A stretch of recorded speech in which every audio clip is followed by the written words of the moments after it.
Welcome to Healing the Spirit, a space where we awaken our creativity, deepen our connections, and remember who we are through the lens of astrology, archetypes, and art making. I'm your host, Jonathan Coe.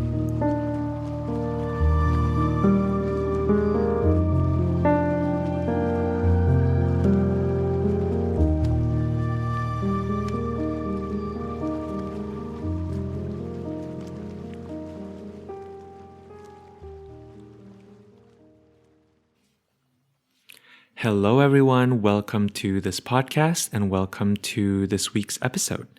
I am super excited to be sharing with you the contemplation for the week ahead. So these are some of my contemplations for the week of January 30th, 2023.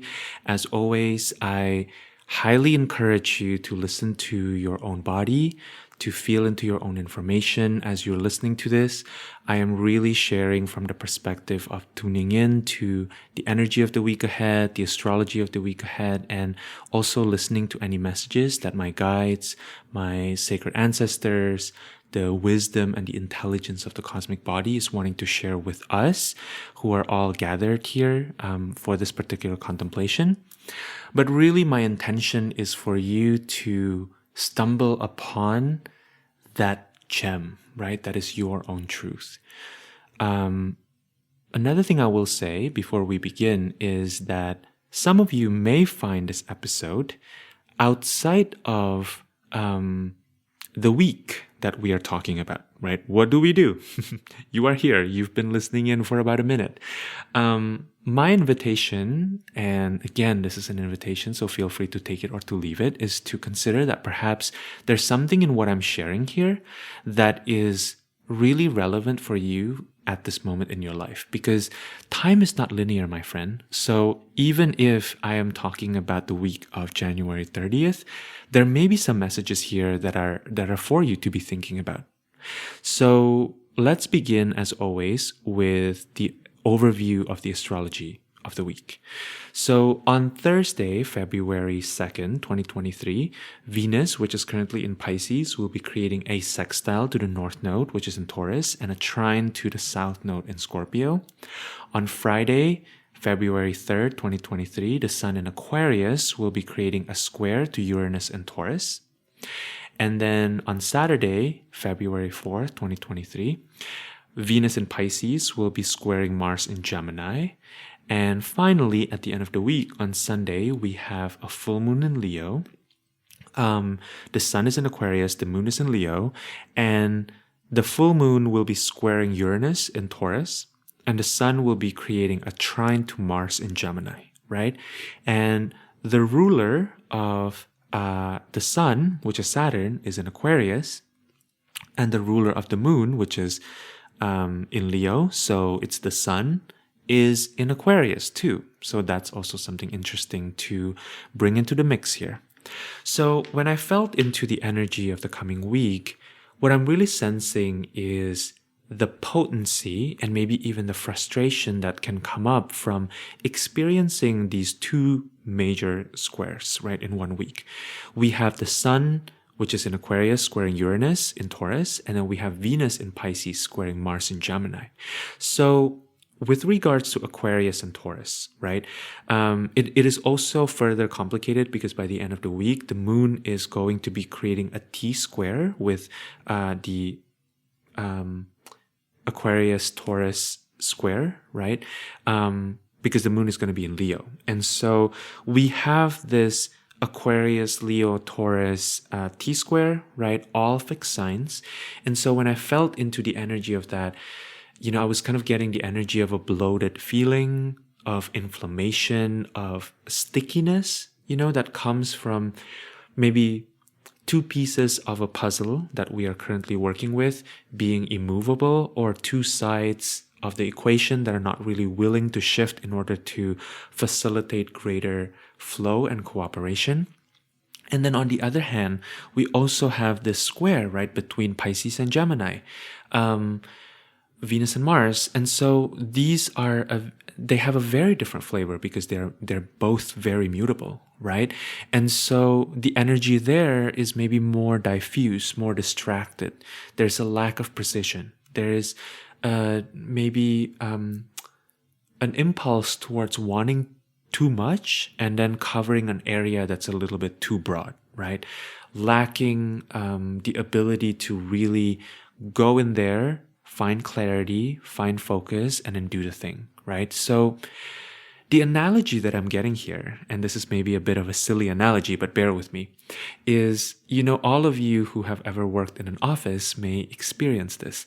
You're trying to print something on the office printer, and then there's a piece of paper jammed on that printer, right? And then you open up all these different cabinets, these different cartridges, and you're trying to find where the paper is, the problematic one, the one that's causing the paper jam, and you can't find the paper.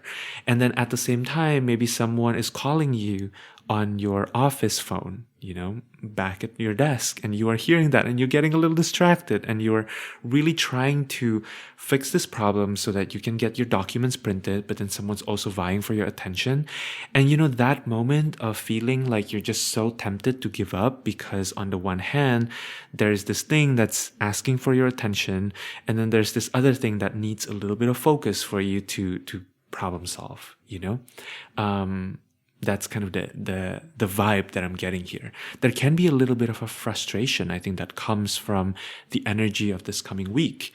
You might find yourself at the time of listening to this contemplation feeling a lot of clarity around a certain plan or a certain goal or a certain dream that you're wanting to make a move towards, but then not really having the exact specific tools that are necessary to fix the problem that suddenly pop up, right? So what's the good news? To me, the good news is that this week is really potent as an opportunity to assess the viability of the direction that we're finding ourselves moving towards, right? Based on the information that's coming in, you might find that even though these information kind of stand in contrast or maybe in opposition to your original idea, your original intent, it actually helps enrich your perspective around what is needed in order to make this plan or this dream or this vision a reality, right? The prescription that I will offer for working with the week is to stay with the trouble, right? And what I mean by that is to focus on the task at hand, to focus on listening to what is the real problem here, right? Rather than jumping into conclusions and creating, weaving in all of these extra narratives around how this plan is never going to work, or this dream is never going to materialize. The situation you have at hand is already potentially challenging, right? So don't try to resist layering an additional challenge of telling yourself what a bad idea this is, right? Giving up immediately simply because of a potential detour is, I think, not really a good thing for this week, right? And later I will talk a little bit about, that there may be discernment that's needed to figure out whether an idea is a good idea or not, or if this is really, the dream that you are wanting to move towards, or maybe there's a different dream that is lying dormant here. And that is an extra layer of nuance. But I do think that whatever is coming up this week is not necessarily trying to tell you that whatever you want to achieve or whatever you want to create is not a good idea, but rather is trying to tell you that there are all these other perspectives that you may need to take into consideration, that you need to slow down a little bit, right?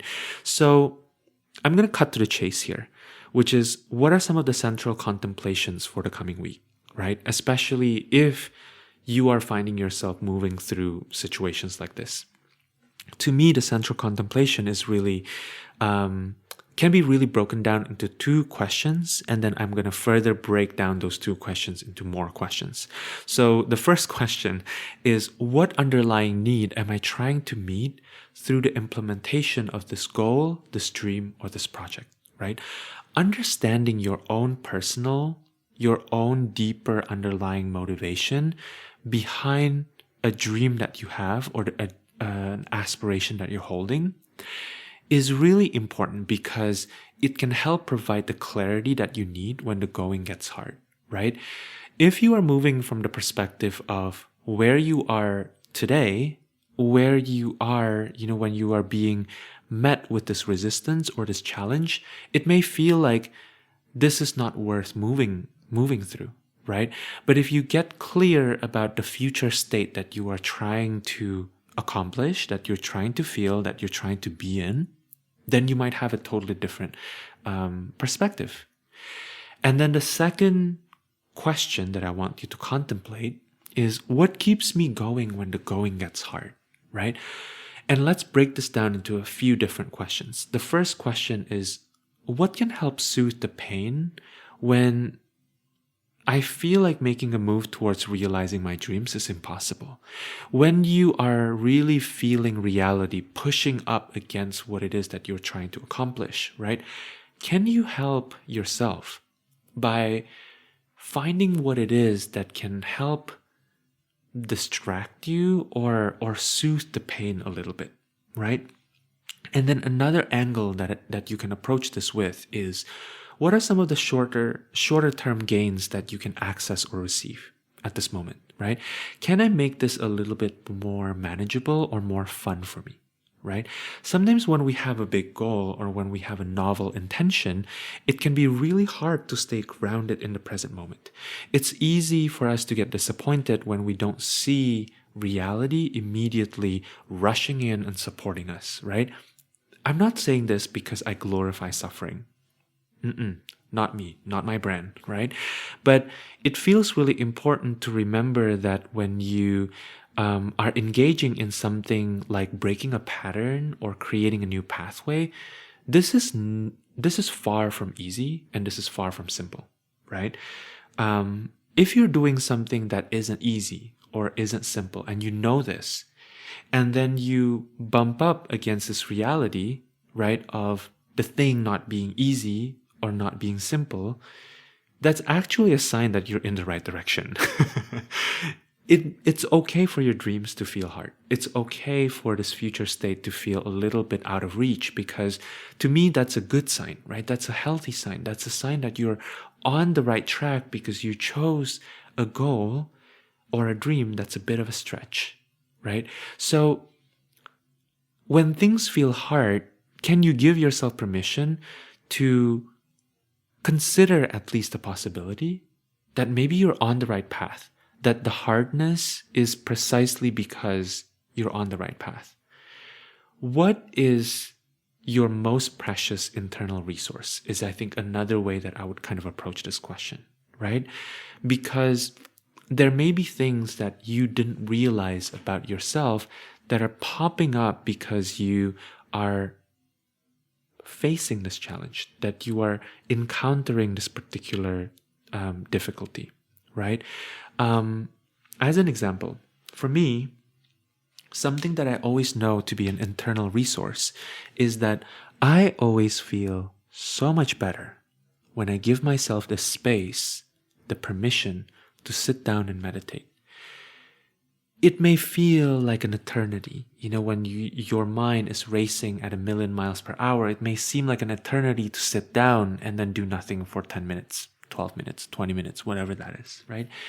But what I always get out of the act of really, almost like yanking myself out of this, rat race that I find myself in, right, is always so incredible and always so shifting.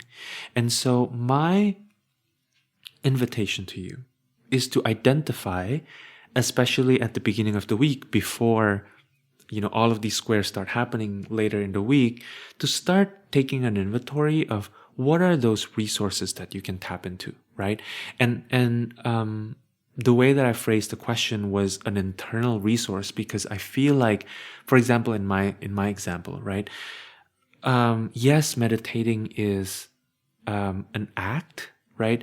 But to me, what's behind the meditation, or what's underneath the meditation, is that my wiser self, right?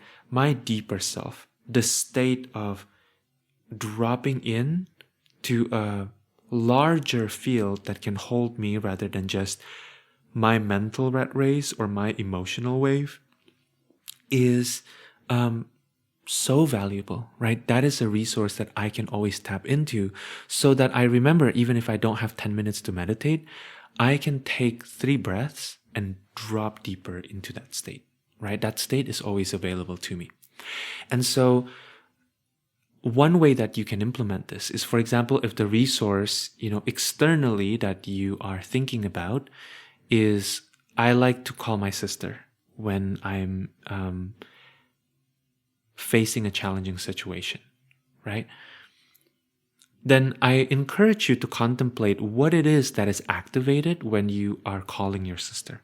Maybe what's activated within you is that you start to feel the sense of like, somebody else cares about me, right? So the internal resource there is that somebody caring about you inspire you to also know, or to give yourself permission to also care about yourself, right? So maybe the internal resource is that there is an inner friend that you are wanting to access here when the going gets hard, right? Then one way you can tap into that is, obviously, if your sister's available, you can always call her. That's always a nice way of accessing that internal resource. But then perhaps what you might want to try doing too is write a letter to yourself from your most loving, most trusting, most caring inner friend, right? And what would they say to you in this moment? Okay, so those are some of the larger scale contemplations, I think, that are also hopefully very practical for you as you move through this particular impasse, right? But let me talk a little bit more about this. Let's unpack the idea of what is a good idea or what is a good dream, right? A lot of us, especially as we are in January, in the beginning of a new year, right? We might find ourselves, flooding with all of these ideas about what we want to accomplish or what we want to do in the coming year, right? And if this is not the case for you, if you don't know what you are trying to implement yet, if you don't have a lot of clarity, then I invite you to really invite in your mind, your body, your spirit, and your emotions into the consideration, right? Beware of just kind of approaching that exercise from one part of yourself. Invite in this family of all of you so that you can maybe come up with a more holistic idea, about what it is that you want to accomplish, right? But say you already know what it is you want to implement. Maybe you have a bunch of good ideas. I think it's important to also remember that just because something is a good idea, it doesn't mean that it will be easy to implement. Just because something is a good idea doesn't mean that it should be implemented either, right? And this, I think, is where a lot of us get into very tricky territories, because whenever we receive good ideas, which, by the way, I can relate because I was born with the moon in Gemini, and so I'm always, if you sit me down long enough, I'll have 50 good ideas for you before the night ends, right?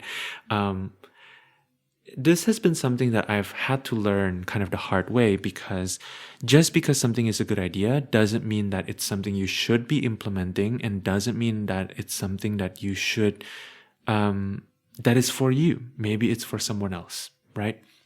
Some ideas are actually really meant for us to receive or to play around with in order to unlock something within us, right? In order to achieve a kind of internal liberation. Having and cultivating discernment around which idea to actually implement is, I believe, a lifelong learning lesson. This is a reminder to not get discouraged if what you feel is your most amazing idea isn't exactly coming into fruition at this very moment, right?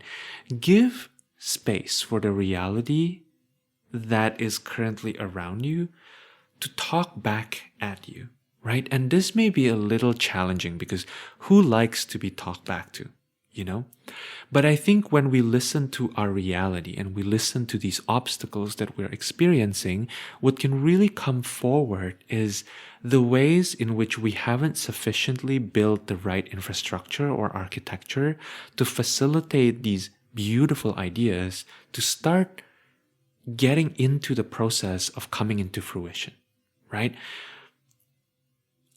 I'm not telling you to give up here. Quite the opposite, right?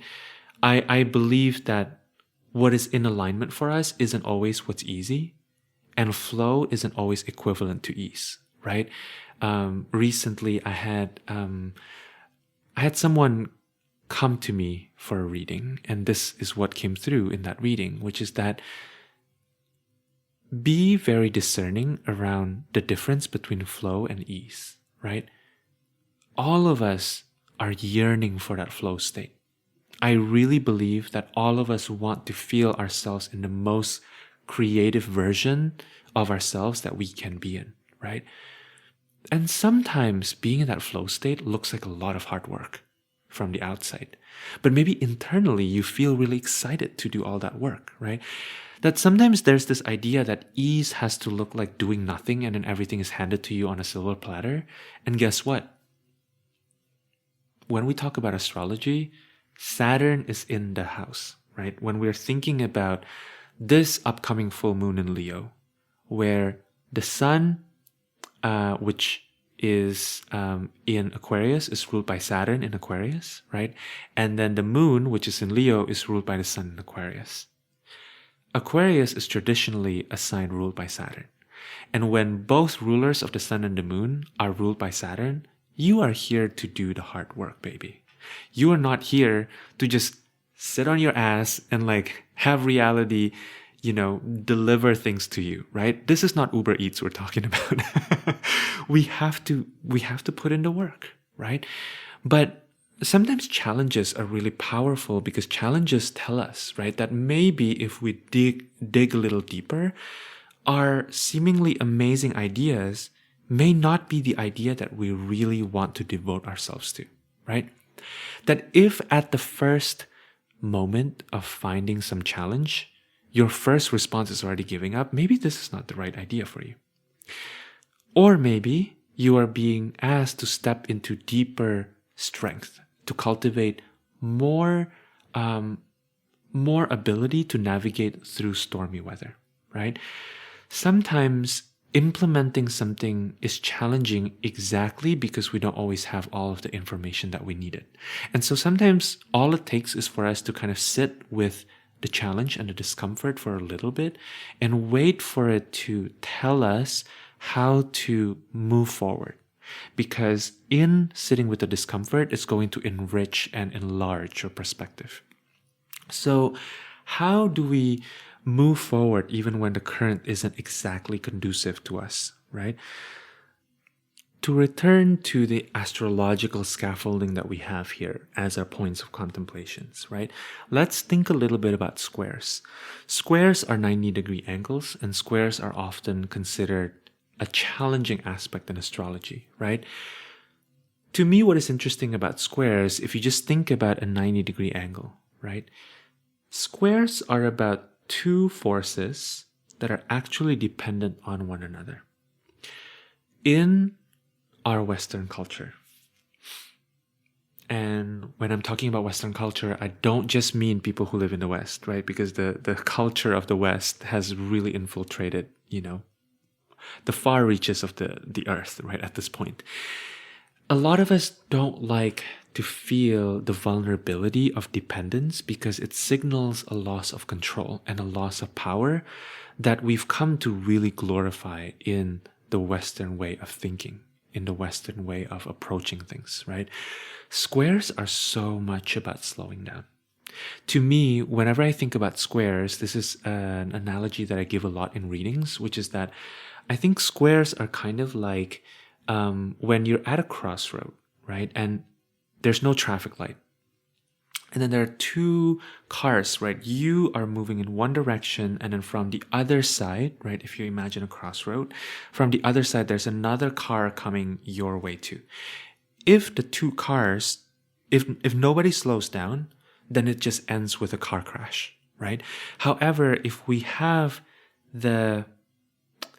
give ourselves enough gentleness and compassion to slow down and to communicate across the divide with the other driver, then we can signal who should go first, right? And then the crash won't really happen. So squares are about really talking to the needs of the two sides that seem to be in conflict, right? How can we slow down and really feel into what are the underlying needs of me and what are the underlying needs of this oppositional force that I am encountering right now? So I think this is where the first question I was asking us all to contemplate, which is like, what are the, essentially what are the deeper underlying need that we're trying to meet through fulfilling this goal, right? Is because this clarity is going to be really helpful for you to calm your nervous system down so that you have enough space to be able to listen to the other side. And as you listen to this seemingly opposing force, you might find that actually the seemingly opposing force is here to help you move through your resistances, the challenges that you're experiencing, right? I will link a practice that I recorded, which is a meditative practice to release and clear energetically some of our fears, some of our internal chatter that can get so wild, right? Visualizing them getting outside of our space, visualizing them leaving our physical body and our energetic body, right? I think this practice is going to be so supportive for this coming week, especially if you feel yourself a little too saturated with other people's information, with your own sense of frustration. Really sitting with clearing, right? Intentionally clearing and moving out of your space some of the more challenging input, energetic input that you're receiving will be really powerful. Another practice that I will share too is around dropping into the heart space. And this, I think, is very supported, especially as Venus is in Pisces, right? Venus is the planetary force that speaks to connection, that speaks to our desires, right? That speaks to the ways that we, on a very deep level, want to feel pleasure from our connections to other people, from our connections to our own life path, from our connections to the place that we're in or the place we want to move to, right? And I think the gift of Venus in Pisces is that Venus in Pisces knows exactly how to drop into that heart space, right? Which can be so under-trained and underutilized in our culture. The mind very often is a mask, and I know this because I am someone who has used my mind and my intellectual self so often as a mask in various situations of my life. It's really easy for me to tap into that mind because, as a child, I was really valued. I was really celebrated for having a sharp mind, right? I was always that kid in class that asked the teacher the question that nobody knew the answer to, or like is very able to really tap into the critique, right? That kind of tumbles the whole tower down. And I think that's beautiful, right? Having that kind of mental facility is really a gift. At the same time, dropping into the heart is, I think, a different kind of practice. What I found is that when I drop into the heart, things that may seem trivial suddenly shifts into something that is really valuable, right? dropping into the heart really helps us cultivate a different kind of response. A lot of us in this culture are so used to responding from that really mental space. And when we drop into the heart, it gives us a deeper ability, a deeper sense of flexibility, because we are tuned into a wider field of existence, right? As someone who is a Virgo rising and lives the mercurial life, I've been thinking a lot about how massively helpful it is for us to have the ability to tap into multiple ways of responding to the same situation. How much more helpful it is for us to practice different ways of being and of responding, so that when the opportunity presents itself, you can have enough awareness, you can have enough somatic intelligence, right, to choose the appropriate response according to that moment. So when I share this practice of dropping into the heart space and asking, hey heart, how are you feeling? How do you want to respond if I let you be the main control room that takes control of the situation, right? I am not glorifying the heart, because I don't think that the heart always has the quote unquote best answers, right? I really think it depends. It depends on the situation. Our brain is there for a reason, right? Our gut is there for a reason. Our intuition is there for a reason. So I think that the point is really to balance out all of these different ways of knowing, right? It's not just to come from it. When I say practice dropping into the heart, I don't think the heart always has the best answer. However, when we practice different ways of being, and specifically, if we kind of let astrology give us a little bit of a clue about which part or which control room is supportive for us to lean into, right?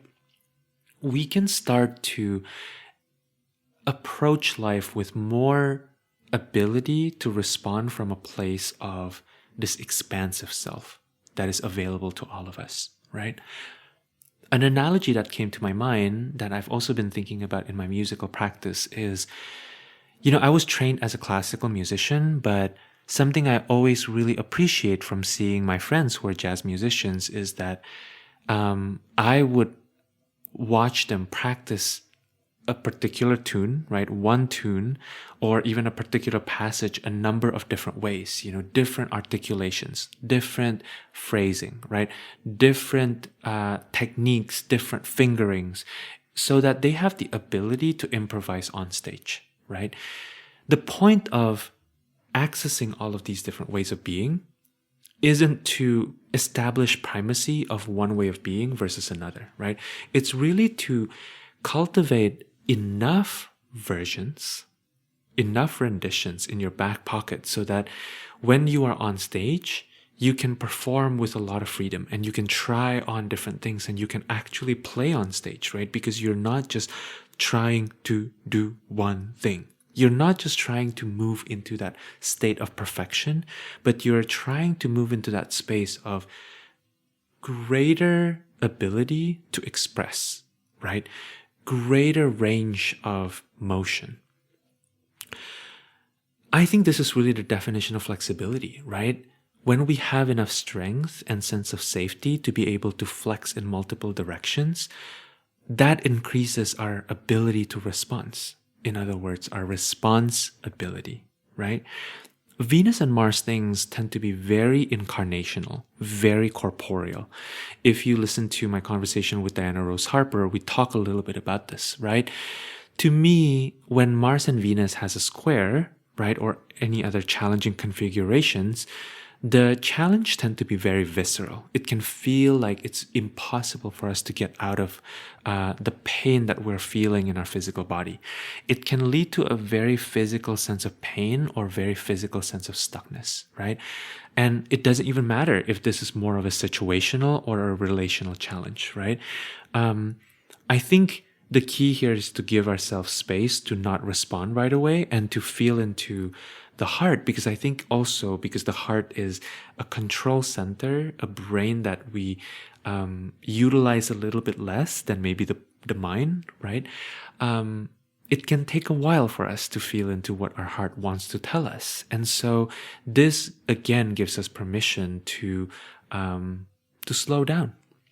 So if you find yourself at an impasse or at a challenging situation this week, my invitation is for you to give yourself that permission, right? To tap into the heart space and maybe even communicate that with the people around you. That I need a bit more time. I want to feel into how I actually feel about this, because I want to feel good about the decision that I'm about to make, right? So, okay. I hope that this contemplation has felt really helpful for you, that it's felt really nourishing. And if you feel called and you feel like you have really genuinely benefited from listening to this, that this contemplation is inspiring something within you, I would love for you to support this podcast and support this project by sharing a review on Apple Podcast. Literally 2 sentences, 3 sentences are absolutely enough, and will be so helpful in encouraging other people to tune in as well. All right, I am sending you so much love as you move through this week. If it is challenging, nothing is wrong with you. And I can't wait to gather with you again, whenever that may be. All right, I hope you have a good week, and take care of yourself.